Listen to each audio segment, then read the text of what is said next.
En este último capítulo vamos a tratar los juicios a los que tuvo que someterse Tony Alexander King. El primero, el 17 de octubre de 2005, en el que fue juzgado por el crimen de Sonia Caravantes, y el segundo, el 20 de noviembre de 2006, por el asesinato de Rocío Barnikoff, al que hay que mencionar se adhirió una nueva prueba de ADN que sitúa a Tony no ya en la zona donde fue agredida Barnikoff, sino en el lugar donde se depositó su cuerpo, ya que se encontró un cabello de este en uno de los plásticos que estaban cerca del cadáver. Pero vamos a comenzar por el primer juicio, el de Caravantes. Antes de empezar, el abogado defensor de King declaró que esperaba la libre absolución de su cliente y además se mostró contrariado por celebrarse sin jurado popular y con juez profesional.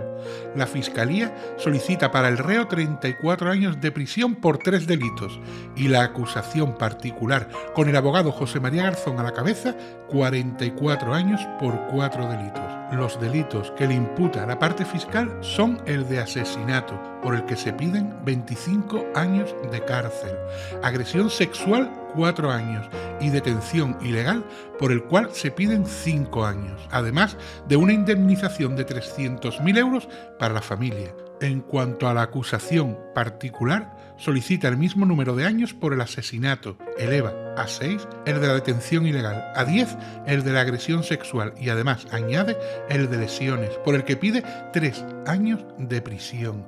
Solicita una indemnización de 600.000 euros y la prohibición de residir o acercarse al término municipal de Coín. Tras la primera sesión del juicio, el abogado defensor Javier Saavedra manifestó que había quedado acreditado que su cliente estaba en unas condiciones anímicas en las que su mente y su comportamiento no es el que podía tener una persona normal, puesto que estaba influenciado por el alcohol. Dijo que su cliente se negó a responder a las preguntas de fiscalía y acusación particular porque estaba en su derecho legal de no hacerlo. Ya en el juicio, la compañera sentimental de Alexander, María Luisa Gallego, declaró que la noche de autos lo vio llegar cubierto de sangre, que se aseó y metió en la lavadora la ropa que traía manchada, que tenía unas pequeñas heridas que parecían estar infectadas, por lo que le compró una pomada en la farmacia. Además, añade un dato que desmonta el relato de la defensa y no es otro, que le pareció a ella que su pareja no estaba borracho, sino muy cansado. Prestó declaración María Fuensanta, amiga de la pareja de Tony. Esta dice que el día 22 vio a dicho individuo en la feria con aspecto tambaleante y que posteriormente lo vio acompañado de su amiga y el acusado presentaba un aspecto magullado y con arañazos en la cara. David Lawrence Cooce, compañero sentimental de la exmujer de King, declaró que vio a Tony el día 16 de agosto con arañazos en la cara, piernas, brazos y con una mano vendada, que le dijo que había sufrido un accidente por el que dio varias vueltas con el coche, lo que posteriormente desdijo, limitándose a decir que había tenido un accidente con el coche. Dice que sospechó del acusado al leer en la prensa que el autor del crimen de Sonia podría tener una de sus manos vendadas. Simon David Bowers, jefe en esa época de Tony, dice que vio la herida en la mano de y que también le contó la misma versión del accidente de coche. Señala que el día de autos, cuando él y su esposa se despidieron del acusado, no estaba embriagado. Hagamos un pequeño apunte en este momento para decir que en el informe forense practicado a Tony Alexander King se hace mención a que llama poderosamente la atención que en sus manifestaciones el acusado decía no recordar nada debido a la gran cantidad de alcohol y a unas pastillas llamadas Limovan que había consumido, pero sin embargo manifestaba muchos detalles sobre los hechos, lo que hacía pensar en sus reservas mentales y engaños. La madre de Sonia identifica como de su hija los objetos hallados por la policía en el lugar del suceso: zapatos, pendientes, etc. Ingrid Elizabeth Pantoja, hermana de la que fue esposa de King, declara que esta última había contactado con la Interpol, donde le advirtieron que era un individuo muy violento y que tenía antecedentes por homicidio en Inglaterra. Diego Gallego González, un vecino de Coín, declaró que pasó por las proximidades de la calle de El Pino y vio a un hombre que caminaba deprisa con camiseta negra y pantalones vaqueros. Luego vio un coche claro y corto salir muy deprisa de la calle y conducido por una sola persona. Sergio Elena Díaz, amigo de Sonia, declaró que la noche de autos la acompañó hasta las proximidades de su calle a las 5:30 de la madrugada, cuando no había nadie. Otra amiga, Cristina González Méndez, también acompañó junto con Sergio a la víctima.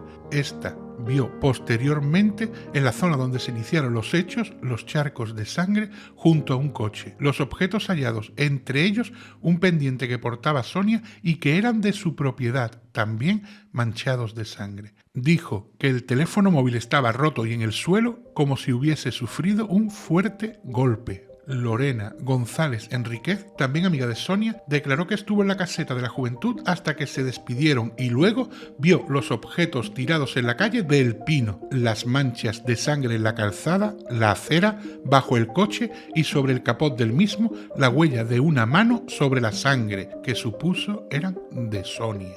La misma declaración dio José Diego Muñoz, dueño del coche sobre el que se encontraron las manchas de sangre y al que le faltaba uno de los pilotos. José María Ordóñez Gómez formó parte del equipo de búsqueda de Sonia y fue la persona que encontró los pantalones de esta manchados de sangre en la calzada y a unos 2 kilómetros del pueblo. Melita Priscila Josep, trabajadora de un lavacoches de una gasolinera, recibió la visita de Tony King con un vehículo el cual presentaba numerosas manchas de sangre rojas en su interior. La excusa que éste le dio es que le había explotado un bote de tinta roja y le prohibió que abriese el maletero. Dice que tardó 7 horas en sacar dichas manchas y que notaba un olor raro que no fue capaz de identificar. La testigo identificó plenamente al acusado como la persona que le llevó dicho coche. En cuanto a Cecilia Matilde King, ex esposa del acusado pero no divorciada aún del mismo, por lo que se le dieron las advertencias legales antes de su declaración por las cuales podía negarse a declarar contra su marido, manifestó que tenía desde hacía tiempo en la cabeza sospechas de la autoría de este en el crimen, que era bebedor, pero nunca lo vio borracho ni con trastorno mental alguno, que por estas sospechas habló con la policía inglesa y española para saber qué se sabía del asunto.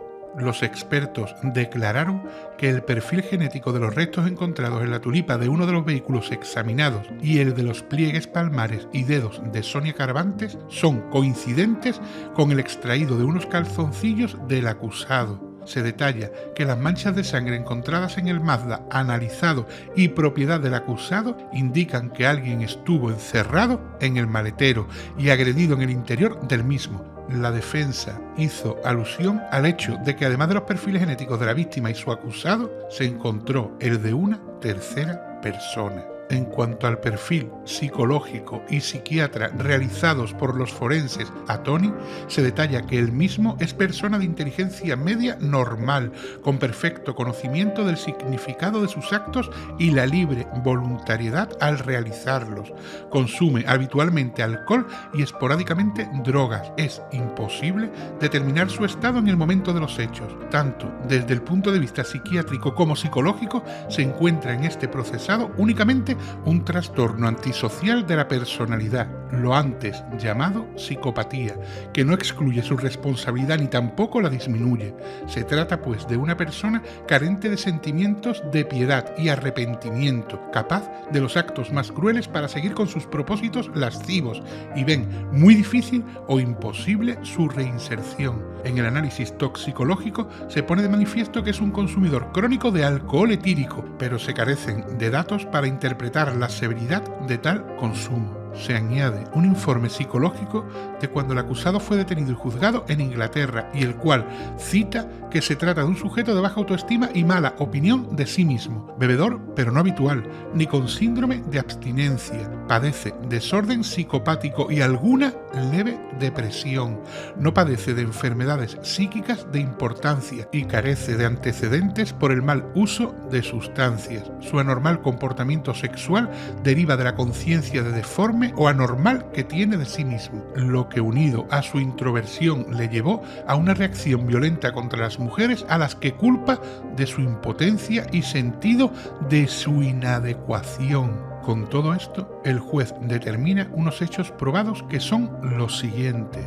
Sobre las 5 horas de la madrugada del día 14 de agosto de 2003, el acusado Anthony Alexander King esperaba la llegada de Sonia Caravantes, de 17 años de edad, en las proximidades del domicilio de esta, en la calle del Pino de la localidad de Coín. Cuando ésta se acerca tras despedirse de unos amigos con los que había estado en la feria, salió súbitamente de su escondite bajo un árbol y la abordó con el propósito de hacerla objeto de tocamientos lascivos y la golpeó en el rostro, en la cabeza y en todo el cuerpo hasta dejarla semi-inconsciente. Después aproximó al lugar su vehículo Mazda 323 de matrícula G838CCV e introdujo a la joven en el maletero desde el suelo donde yacía, cerrando el portón con la llave. A continuación, trasladó a Sonia en el vehículo, abandonando la citada localidad por la carretera A366, con dirección a Laurín el Grande. Se incorporó después a la A355 y se desvió al denominado Camino de la Calzada, ubicado en el paraje Cerro Gordo del término municipal de Monda, donde detuvo el vehículo intencionadamente en un lugar oscuro y solitario, habiendo recorrido un total de 11,5 kilómetros, durante los cuales Sonia gemía semi-inconsciente en el maletero. Una vez allí, lo abrió forzándolo porque se había atascado, causando desperfectos en la cerradura e hiriéndose en una mano. Sacó a la joven y la sentó en el asiento trasero del coche, donde la despojó de sus vestiduras. Le realizó tocamientos con carácter sexual, al mismo tiempo que continuaba golpeándola en la cabeza y el tronco, con lo que le ocasionó numerosas lesiones externas e internas capaces por sí mismas de causarle la muerte. Estas lesiones produjeron un grandísimo sufrimiento a la perjudicada, según la estimación de los médicos forenses, hasta que en un momento dado Alexander utilizó la propia camiseta de Sonia, aprovechando su inconsciencia y por tanto sin posibilidad alguna de defensa por su parte. La enlazó al cuello de la mujer y, con el propósito de acabar definitivamente con su vida, la estranguló, produciéndole la muerte. A continuación, trasladó el cadáver a una explanada próxima, donde lo ocultó en una oquedad entre rocas con las que tapó parcialmente el cuerpo, para abandonar seguidamente el lugar en el citado vehículo, y arrojó durante el camino los pantalones de la víctima en la carretera A355, tirando el resto de la ropa en un contenedor de basura, llegando sobre las 8 horas a su domicilio en Alaurín de la Torre. Con todo esto, el juez dictó la siguiente sentencia. Debemos condenar y condenamos al procesado Anthony Alexander King como autor criminalmente responsable de un delito ya definido de asesinato, sin la concurrencia de circunstancias genéricas modificativas de responsabilidad criminal, a la pena de 23 años de prisión e inhabilitación absoluta durante el tiempo de la condena y prohibición de volver a la localidad de Coín, donde residan los padres o hermanos de la víctima, durante 5 años. Como autor de un delito ya definido de detención ilegal sin la concurrencia de dichas circunstancias, a la pena de 5 años de prisión e inhabilitación especial al derecho de sufragio pasivo durante el tiempo de la condena, y a la misma prohibición por 5 años como autor de un delito de agresión sexual sin la concurrencia de circunstancias genéricas modificativas de responsabilidad criminal, a la pena de 8 años de prisión y a la misma inhabilitación especial y a la misma prohibición que en los anteriores delitos por 5 años, al pago de las 3/4 partes de las costas procesales, así como a indemnizar con 150.000 euros a cada uno de los padres de Sonia Caravantes por los daños morales sufridos. Asimismo, debemos absorber y absorbemos a dicho acusado del delito de lesiones que le imputa la acusación particular, con declaración de oficio de la 4ª parte de las costas. El máximo de cumplimiento de las penas impuestas será de 30 años conforme a lo razonado anteriormente. Con esta sentencia quedaba concluido el juicio de Tony King por el asesinato de la joven Sonia Caravantes, pero aún le quedaba el de Rocío Bannikov, el cual tenía lugar casi un año después, el 20 de noviembre de 2006. A diferencia del realizado por el crimen de Sonia, el de Rocío sería realizado con jurado popular compuesto por 6 mujeres y 5 hombres. En la primera sesión del juicio, el acusado no pudo declarar, ya que fue expulsado de la sala por insultar al juez, fiscal y biólogos de la policía, a los que llamó delincuentes. Antes de declarar, Tony dijo en inglés que quería decir muy claramente que este juez es un delincuente, el fiscal es un delincuente y los biólogos de la policía de Málaga son unos delincuentes. Al día siguiente, y ya más tranquilo, pidió disculpas por su comportamiento y declaró ante el jurado popular que vio con sus propios ojos como Dolores Vázquez apuñalaba a Rocío. Según su versión, aquella noche empezó fuerte, varias copas de vino, hachís fumado y cocaína esnifada. Después fue hipnotizado por su amigo Robert Graham, que llevaba tiempo sin hacerlo y le pidió practicar con él. Antes de que le diera tiempo a dormirse, 3 personas llegaron a la vivienda. Dolores Vázquez, a la que su amigo conocía porque hace chapuzas y trabajos sucios para la gente de la Costa del Sol, otro amigo y un tercero que desconocía.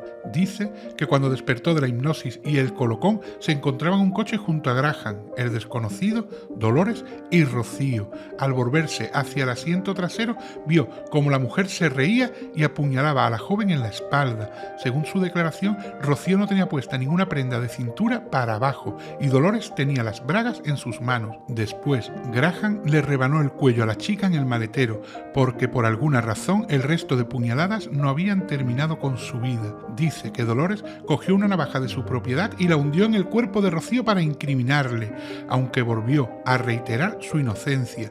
Reconoció que estuvo en el lugar donde fue asesinada Rocío. Dice que se declaró culpable en su primera declaración porque cuando uno teme por su vida, declara lo que sea, aludiendo a amenazas de muerte realizadas por el Instituto Armado. La madre de Rocío, que declaró poco después, dijo que mantenía como principal sospechosa del asesinato de su hija a Dolores Vázquez y pedía que se reabriera la causa contra ella. Además, aseguró que las bragas encontradas en la bolsa dejada en el portal de su casa en agosto de 2005 eran las que tenía su hija el día de la noche del crimen y que poseían ADN de ella y de Dolores. Dicha prueba fue denegada por la Audiencia Provincial de Málaga y el Tribunal Superior de Justicia. Dijo que su hija no conocía al británico y que nunca se habría parado con alguien desconocido. Declaró que aun habiendo trabajado como limpiadora en los edificios Lubina Sol, donde también trabajaba Tony, nunca conoció ni se cruzó con el acusado, pero que sí vio a su amigo Graham. Pero dijo que Rocío nunca la acompañó a su trabajo, por lo que no pudo haberse cruzado nunca con King. También declaró el novio de Rocío, la madre y la hermana de este. Ambos coincidieron en que Rocío era una persona atlética y que practicaba deporte habitualmente, que pasó la tarde con ellos antes de marcharse a su casa porque quería ducharse antes de ir a la feria de Mijas con unas amigas para después reunirse con su novio. Alicia Lorenzo, amiga de la familia de Bannikov, declaró que vio cerca de donde desapareció la joven el día de los hechos y a la hora aproximada de los mismos a una mujer de unos 45 años de edad, de pelo corto y ondulado, que corría seguida de un perro. Los peritos policiales declararon que no había dudas de que las muestras de ADN tomadas a la colilla encontrada en el lugar donde desapareció Rocío y en el lugar donde fue hallado su cadáver pertenecían al acusado Tony Alexander King. Los biólogos de la Guardia Civil ratificaron su informe y establecieron que la probabilidad de encontrar a una persona con el mismo perfil genético son prácticamente nulas, ya que esto equivaldría a una posibilidad entre 2.000 billones de personas. Estas muestras lograron identificarse al compararlas con las de la tulipa y las encontradas en el cadáver de Sonia Caravantes. Asimismo, los peritos señalan que no hay perfil genético de Robert Graham entre los restos orgánicos que aparecieron próximos al cuerpo de la joven en los altos del rodeo de Marbella. La Guardia Civil contradijo la declaración del acusado en la que hacía alusión a que quemó el cuerpo con gasolina diciendo que no se apreciaban sustancias de combustión, aunque sí broza quemada. Agentes de la policía que participaron en la detención del procesado ratificaron que por la información que ellos manejaban, King era un hombre de carácter violento. Sandra Jane Mainari, la joven que prestó su coche a King la noche de autos, reconoció que no halló restos de sangre ni pañuelos blancos en el vehículo y tan solo muestras de combustión con una cerilla. Esta dijo que tras el crimen la exmujer de King le comunicó sus sospechas, pero ella no le dio importancia porque conocía que tenían problemas matrimoniales. Los agentes que intervinieron en la inspección ocular coincidieron en que no se encontraron las bragas de la víctima entre sus objetos personales y que las bolsas de basura halladas fuera del recinto podrían haberse incluido tiempo después de esconder el cuerpo. Ahora tenemos una declaración un tanto particular. Un miembro de la policía científica que analizó y realizó un informe que acreditaba que en una cinta adhesiva de las bolsas de basura se encontraron huellas pertenecientes a un tío de la joven. Pero esta prueba no fue aceptada en el caso, como ocurrió en el primer juicio contra Dolores. Los investigadores apuntaron que King era el único asesino de la joven basándose en que la colilla encontrada con su perfil genético en el lugar del crimen coincide con las encontradas en el cuerpo de Sonia. La exmujer de Tony declaró que su instinto le indicaba que podía ser su marido el asesino de la joven de Mijas, dado el extraño comportamiento que tuvo durante la noche del crimen aquel 9 de octubre de 1999. Se duchó y tiró la ropa que llevaba esa noche. Era como una premonición, un instinto, como algo que se pegaba en el estómago. Desde aquel día, su esposo actuó de forma muy diferente. Dice que no denunció los hechos porque no tenía pruebas. Reconoció que su exmarido fumaba cigarrillos de la marca Royal Crown, la misma marca que la colilla encontrada, y que en su casa se empleaban bolsas de basura negras del tipo industrial como las halladas junto al cadáver. Sus sospechas cobraron más peso cuando una amiga le comentó que había visto a King en un programa de televisión como delincuente en busca y captura. Dice que llamó a la policía de Reino Unido, la cual le informó de los antecedentes de este por robos con arma, pero que en ningún momento le dijeron nada de sus delitos por agresión sexual o por el apodo del estrangulador de Halloween. Dice que en 2003 su hermana y ella denunciaron los hechos ante la policía justo después de cometerse el crimen contra la joven Sonia Caravantes. La intérprete que intervino en la declaración y reconstrucción de los hechos de Tony King declaró que éste participó con la policía en la reconstrucción, indicando los lugares donde había actuado de forma pausada, tranquila y sin presión. Que en esa declaración el acusado se declaró autor del asesinato de la joven y del traslado del cuerpo hasta la urbanización Altos del Rodeo.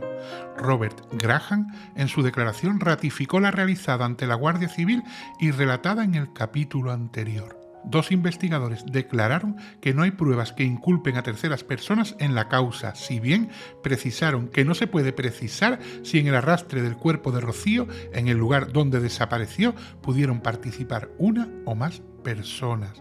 Al final del juicio, tanto el fiscal como el abogado de la familia hallaron culpables del asesinato a Tony King y pidieron para él 26 años de cárcel y 9 meses por los delitos de asesinato y agresión sexual en grado de tentativa, pero existía un punto discordante entre ambos. La fiscalía solo ve como culpable de los hechos al británico basándose en pruebas objetivas, pero la acusación particular sigue viendo la posibilidad de la implicación de terceras personas, basadas en indicios más que evidentes, como la falta de huellas de arrastre en el lugar donde se encontró el cadáver, que indicarían que dicho cadáver fue transportado por varias personas. Por su parte, Tony, en un nuevo giro rocambolesco, cambió su versión y dijo que la joven fue asaltada por dos profesionales que le propinaron un gran golpe en la cabeza y la arrojaron colina abajo. De ahí la gran mancha de sangre encontrada en el lugar. Alicia Hornos miró al británico y le preguntó: ¿quién ha matado a mi hija? Este respondió: Dolores Vázquez, ella pagó. Entonces Hornos volvió a preguntarle: ¿cuánto pagó? ¿150.000 euros? En ese momento el magistrado ordenó a ella y a su hermana que se marchasen de la sala. Esta lo hizo entre sollozos y alegando que tenía derecho a saber quiénes mataron a Rocío. Finalmente, tras 2 días deliberando, los 9 integrantes del jurado popular llegaron a la conclusión de que Tony Alexander King era el autor material del asesinato de Rocío Bannicoff, pero señalaron que pudieron intervenir terceras personas en los hechos. Esta decisión fue tomada por 7 votos a favor y 2 en contra, justo el límite establecido para un fallo de condena por jurado popular. En el veredicto, dividido en 10 puntos, el jurado exculpa a Tony King del delito de agresión sexual, pero desestima la atenuante de enfermedad mental y la petición de indulto. Tras esto, la madre de Rocío dijo encontrarse feliz por el veredicto y que comenzaba a iluminarse un poquito más ahí arriba. Tanto ella como su abogado denunciaron que debía reabrirse el proceso contra Dolores y Robert por su posible implicación en el crimen. La sentencia que el juez dictó finalmente condenaba a Tony Alexander King a una pena de 19 años de prisión por el delito de asesinato con el agravante de despoblado y a indemnizar con 210.000 euros a la madre de la víctima y 42.000 a los hermanos de la joven.